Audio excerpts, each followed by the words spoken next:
लोग एस्थेटिक की तरफ भी जा रहे हैं और पॉलर्स की तरफ भी जा रहे हैं, फेशियल भी करवाते हैं, हर शेव के साथ, हर कटिंग के साथ डिफरेंट किस्म के मसाज करवा लेते हैं। क्या ये जो मसाज और फेशियल हैं जो कि पॉलर्स के ऊपर किए जाते हैं, नॉन प्रोफेशनल लोग करते हैं, ये आपकी स्किन को कितना डैमेज करते हैं? देखिए, एक बात याद रखें, जो क्वैकरी है सर, जिसको ताई डॉक्टर्स कहते हैं सर, वो तो आपका चेहरा हो, जिस्म हो, कोई भी हिस्सा हो, जब आप उसके पास जाएंगे तो उसको तो पता ही नहीं एनाटमी फिजियोलॉजी क्या है।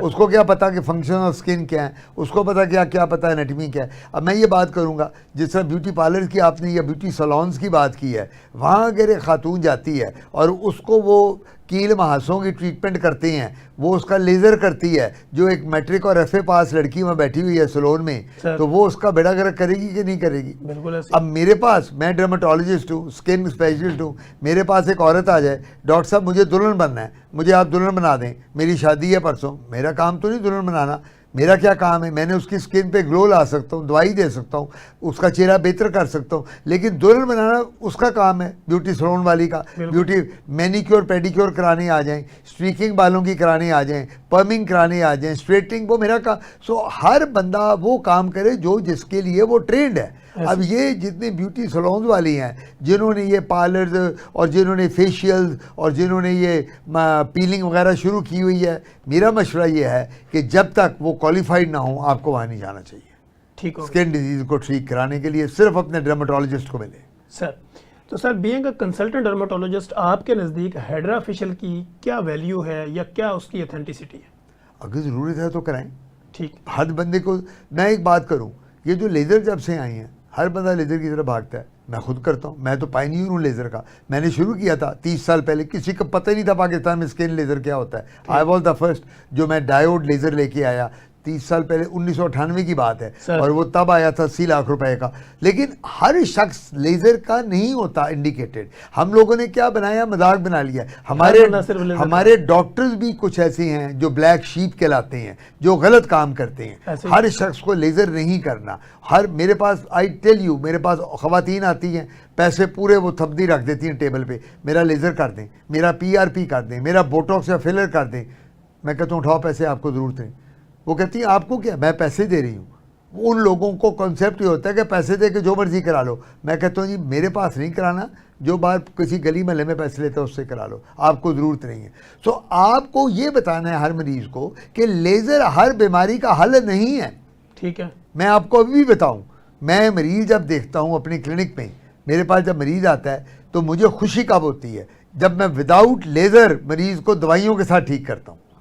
असल एक्सपर्टी तो ये वो है जो मैंने अपने वालिद से सीखी कि स्किन डिजीज़ को दवाइयों से किस तरह करना है, रादर देन कि मैं आऊँ आपको लंबा डालूँ, 50,000 जमा कराओ, ट्र चलो जाओ जी, और आप आके मुझे कहो डॉक्टर साहब आपने ये काम पकड़ लिया, हर 6 महीने बाद बुला के मुझे 50,000 ले रहे हो, मैं तो 10 लाख खर्च चुका हूँ, वहीं का वहीं खड़ा हूँ। हमें मरीज को गाइड करना है। आम एक लेमैन जब आएगा, उस बेचारे को क्या पता, वो तो एक, उसको तो ज़रूरत है।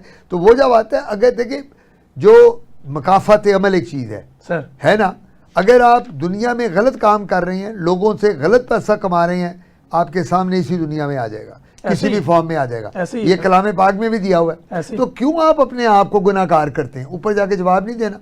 बिल्कुल ऐसे ही। लोग कहते हैं ना कि 6 फुट की कब्र में जाना है, सबने जाना है। सर, उन लोगों को भी देखो जिनको 6 फुट की कब्र नसीब नहीं होती, ऐसे ही सर। जो बह गए पानी के अंदर, जो प्लेन क्रैश में कोई मर गया, किसी का एक्सीडेंट हुआ, किसी का पता न चला, समुद्र में डूब गया। तो अल्लाह से डरते रहना चाहिए, खुदा ताला के साथ। देखिए मेरे वालिद एक बात कहा करते थे, गुलाम शबीर साहब, आपको पता है फाउंडर थे पाकिस्तान के, फादर ऑफ ड्रामा। डैडी कहा करते थे मुझे, don't run after the money, let the money run after you. बिल्कुल ऐसे, ये उनका था। कहते पैसे के पीछे मत भागो, यहाँ अल्लाह ने तेरी किस्मत में जो लिखा है तुझे मिलना ही मिलना है, हर हाल में, हर हाल में। ना उससे ज्यादा मिलना है ना कम मिलना है, उतना ही मिलना है जितना उसकी दात में एफर्ट करोगे उसको गलत तरीके से ले लो। एग्जैक्टली। तो बात सबसे बड़ी ये है कि हम लोगों ने जो लेज़र की आपने बात की है, बोटॉक्स, फिलर्स, ये अपना PRP, थ्रेड्स, उसके बाद क्या सिलिकॉन जेल्स, ये अपलिफ्ट, ये करें ज़रूर। मैं ये नहीं कहता, मैं खुद भी करता हूँ, लेकिन जहाँ इंडिकेटेड है, ठीक, हर एक को मत करें, और किसी को गारंटी ना दें। ठीक है, गारंटी किसके पास है? उसकी ज़ात के पास। मुझे मरीज आके कहता है डॉक्टर साहब अगर मैं 6-7 सेशन करा लूँ तो मेरी स्किन चमक जाएगी, गारंटी है? मैं कहता हूँ है। किसके पास? मैं कहा अल्लाह के पास। मैं कहा किस तरह? मैं कहा गारंटी मांगनी? कहता मांगनी। मैं कहा मैं बताता हूँ, 5 वक्त की नमाज को पढ़ो, कुरान पढ़ो, चेहरे की सफाई चेहरे होगी। की सफाई रखो। जब पैसे जमा करो तो नथिया गली मरी कगान ना जाओ, अल्लाह के घर जाओ, अल्लाह के पास जाओ, अंदर से भी फ्रेश हो जाओ। हाँ, नबी पाक के रोजे पे जाओ, ठीक हो जाओगे। अच्छा सर, यहीं से रेलिवेंट एक सवाल है कि फैट कैविटी के नाम से आजकल लोग जो है ना डिफरेंट टूल्स के तहत वो बंदे की फैट जो है ना उसको लेफ्ट करने की कोशिश कर रहे हैं, तो क्या बीइंग अ कंसल्टेंट डर्मेटोलॉजिस्ट आपके नज़दीक ये सेफ है? डिपेंड करता है कि कितना लाइपोसक्शन ऑफ फैट कैविटी, कितना बंदा हैवी है, उसको sugar, BP, cholesterol, uric acid, heart problem, kidney problem, lungs की प्रॉब्लम वो तो नहीं है, क्या वो बर्दाश्त कर जाएगा फैट कैविटी, क्या वो ये प्रोसीजर्स कर लेगा। अब बात ये होती है कि आजकल मार्केट में ओबेसिटी के, मोटापे के टीके आए हुए हैं सर। आपने भी सुना होगा, मैंने जी भी सर, सुना है, जी। बहुत ओजेम्पिक है, मंजारो है, बहुत हैं। जी। ये टीके ऐसे नहीं हैं कि कोई कैंडी दें, चॉकलेट हैं, गोलियां, हर कोई टॉफियां, लगा चल यार जाओ दो टीके तू लगवा ले, 2 मैं लगवाता हूँ, कल आ तनवीर यार देखते हैं तेरा कितना वेट। ये वो बात नहीं होती, हम लोगों ने इसको मजाक बना लिया। अब लोगों को कॉम्प्लिकेशन आने लग गई हैं इन्हीं टीकों के साथ, ऐसे ही क्योंकि रीज़न ये आपको इन्वेस्टिगेट करना है, आपको मरीज़ को पहले पूरे टेस्ट करने हैं, फिर आपने मरीज़ को मॉनिटर करना है कि उसकी कोई कॉम्प्लिकेशन तो नहीं आ रही। सो इस वजह से जो लाइपोसक्शन है, जो फैट रिडक्शन है, ये कप कैविटी है, सारे प्रोसीजर बिल्कुल आप कर सकते हैं। पहले उसको मरीज को यानी अच्छी पेशेंट तरह टू पेशेंट वेरी करेगा Exactly. According to the situation of the patient. बिल्कुल हर उसके चीज मुताबिक। देखिए तनवीर, आप एक बात एग्री करेंगे, कोई मरीज आपके पास आता है, किसी का बीपी कुछ है, किसी की शुगर लेवल, आप ये तो नहीं क्रॉस द बोर्ड करते कि आपने 4 गोलियां लिखी हैं, हर को पकड़ा दो बीपी के, ऐसे तो जिसका बीपी कम है या ज्यादा है या शुगर। इसी तरह हर मरीज डिफरेंटली बिहेव करता है, हर मरीज का रिएक्शन डिफरेंट होता है, प्रोसीजर्स को भी। सर तो इस वजह से मैं ये कहूँगा कि एक ही बात सबसे जरूरी कि खुदारा क्वालिफाइड डॉक्टर के पास जाए ताकि वो प्रॉपर आपका सर्विसेज दे सके। ठीक। अच्छा सर, यहाँ पे एक चीज़ मैं समझना चाह रहा हूँ कि मेडिकेटेड और कॉस्मेटेड ये जो सीरम और लोशंस आते हैं, इनमें फ़र्क क्या होता है? देखिए बात सबसे बड़ी ये होती है, पहले तो आपने इंग्रेडिएंट्स देखने हैं कि उसके अंदर क्या है? उसके अंदर क्या है। ठीक।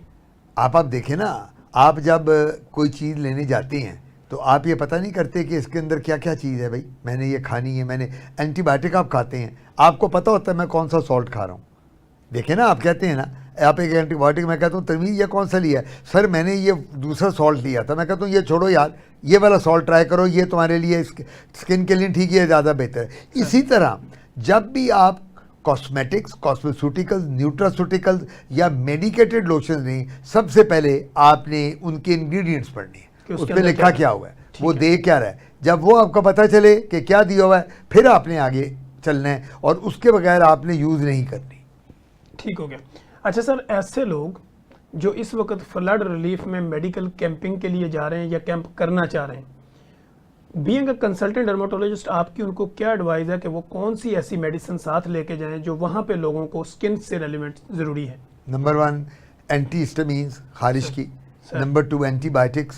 Sir number 3 local creams, ointments, जो ये स्टीरॉइड्स होती हैं टॉपिकल देने के लिए। इंजेक्शन लेके जाएं एलर्जी के, जो हम देते हैं एलर्जी के, एवल का इंजेक्शन हो गया, स्टीरॉइड के इंजेक्शन हो गया, किसी को कोई चीज़ काट गई वो लेके जाएं। उसके बाद लोशन और जेल्स लेके जाएं, जो मॉइस्चराइजिंग लोशन जो बॉडी को उनकी रिएक्शन से बचाए। और कोशिश ये करें कि बॉडी वॉशेस ज़्यादा दें, साबुन कम यूज़ करें। ये जो बॉडी वॉश होता है ये हमेशा बेहतर इफेक्ट करता है बॉडी पे रादर दैन साबुन के। तो मेडिकल कैंप में आपके पास इमरजेंसी ट्रे भी होना चाहिए सर, जहां आपने एड्रेनलिन भी रखनी कोई है। भी कॉम्प्लिकेशन सांप काट गया, सर देखिए ना, सांप भी आएगा जब फ्लड में आप बैठे हैं, सब अल्लाह ना कुछ करे तो वो काट गया, कोई बिच्छू काट गया आपको आके जो बड़ा जहरीला है, तो उसकी जहर के लिए आपको इमीडिएट रिएक्शन हुआ, आपको अल्लाह ना करे कि डेथ है, तो आपके पास पूरा ट्रे होना चाहिए, स्टीरॉयड होने चाहिए, एड्रेनलिन होनी चाहिए, एंटीहिस्टामीन होनी चाहिए, और बाकी दवाइयों के लिए, एलर्जीज़ के लिए क्रीम्स, लोशन, जेल्स और एंटीबायोटिक्स और एंटी एलर्जिक्स होनी चाहिए। ये सारी चीज़ें ज़रूरी है। बिल्कुल ज़रूरी।